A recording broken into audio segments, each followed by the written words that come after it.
हिमाचल विधानसभा चुनाव को 5 दिन शेष रह गए हैं। ऐसे में उम्मीदवार दिन रात प्रचार में जुटे हैं। शिमला के ठियोग से कांग्रेस उम्मीदवार कुलदीप राठौर मतियाना क्षेत्र में देर रात जनसभाएं करते नजर आए। कुलदीप राठौर ने मतियाना के नाग जुब्बल सहित अनेक क्षेत्रों में जनसभाएं की।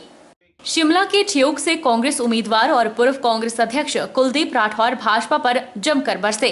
भाजपा सरकार को बागवान विरोधी सरकार करार दिया।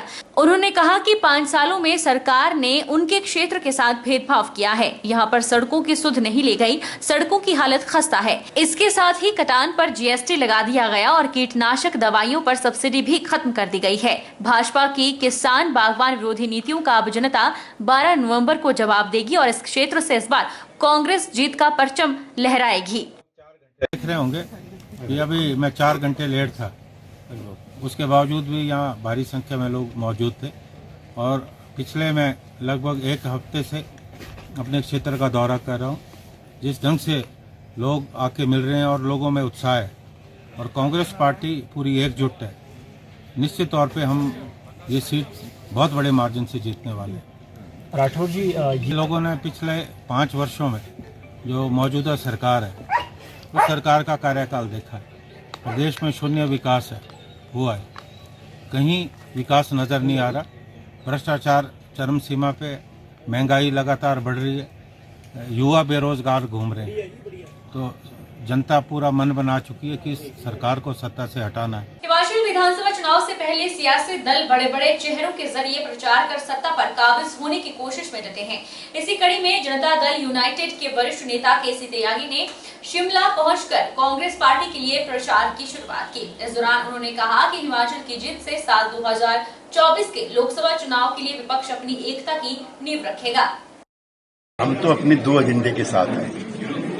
एक तो 2024 में भारतीय जनता पार्टी का विकल्प बनना चाहिए मजबूत, जिसको लेकर के नीतीश कुमार जी ने कैंपेन शुरू किया। और हिमाचल का चुनाव इसलिए महत्वपूर्ण है कि ये 2024 की हमारे कैंपेन की आधारशिला रखने का काम करेगा। अगर यहाँ पर कांग्रेस पार्टी की जीत होती है तो 2024 के लिए ये मील के पत्थर का काम करेगा। एक दूसरा, हम विपक्ष के उन साथियों से भी हमारी असहमति है जो ये मानते हैं कि गैर कांग्रेसी गैर बीजेपी विकल्प हो।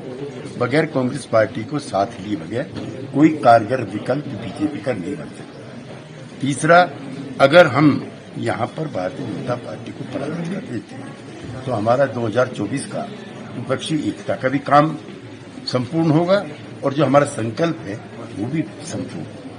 चौथा, हमने रखा है किसानों का यहाँ पर, क्योंकि मैं किसान मूवमेंट से जुड़ा हूँ। यहाँ के किसानों के लिए फसल जो क्रॉप्स है, वेजिटेबल और फ्लावर्स है, उनकी भी मिनिमम सपोर्ट प्राइस तय होनी चाहिए। विधानसभा फतेहपुर में भाजपा के प्रत्याशी राकेश पठानिया ने खटियार में ओबीसी वर्ग के गढ़ में सेंधमारी की है। ओबीसी वर्ग की भीड़ को देखकर राकेश पठानिया गदगद हो उठे और उन्होंने अपने संबोधन में कहा कि प्रदेश की भाजपा सरकार ने ओबीसी वर्ग के कल्याण के लिए कोई कमी नहीं छोड़ी है। भविष्य में भी ओबीसी वर्ग को विकास के लिए कोई कमी नहीं आएगी, इसलिए डबल इंजन की सरकार चुने। डबल इंजन की सरकार, नीचे से लेकर ऊपर तक भारतीय जनता पार्टी। प्रधान आपका है, मंत्री आपका है, मुख्यमंत्री आपका, प्रधानमंत्री आपका, बीच में विधायक आपका नहीं। इसलिए आपका जब तक ये मन का नहीं पौना थोड़ा पिछी, तब तक तो रीढ़ की हड्डी सीधी नहीं होनी। ये मन का तुम्हारा 18 साल का थोड़े है, इबे साहब मन का जोड़ने की बारी है। ये आज कमल का फूल खिलेगा, आप सरकार का हिस्सा बनेंगे और यहाँ पे फतेहपुर शिखर की ओर चलेगा। कटियार की जो रुके वो काम हमको पूरा कर पाए। सिरमौर जिला में 80 वर्ष से अधिक आयु और 40% से अधिक दिव्यांगता वाले 1075 मतदाता घर बैठे पिछले 2 दिनों में बैलेट पेपर के जरिए अपने मत का प्रयोग कर चुके हैं। चुनाव आयोग ने पहली मर्तबा घर बैठे मतदान करने की यह सुविधा शुरू की है। यह प्रक्रिया जिला में 4 नवंबर को शुरू हुई है और 8 नवंबर तक चलेगी।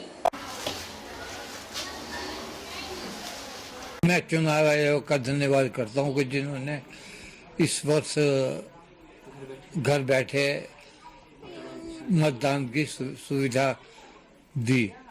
जैसे मैं 87 साल की आयु का था, मुझे जाने की वैसे दिक्कत थी। ये सरकार ने बहुत अच्छा करा कि घर आके वोट दे लें। मैं पिछले इलेक्शन भी वोट नहीं दे सकी क्योंकि मैं चल नहीं सकी। इस साल मैंने घर ही में आ गए हैं और दिल्ली वोट मैं बहुत पसंद हूँ और ये गवर्नमेंट ने बहुत अच्छा काम किया। वक्त चला है छोटे से ब्रेक का। ब्रेक के बाद फौरन लौटेंगे, आप बने रहिए हमारे साथ।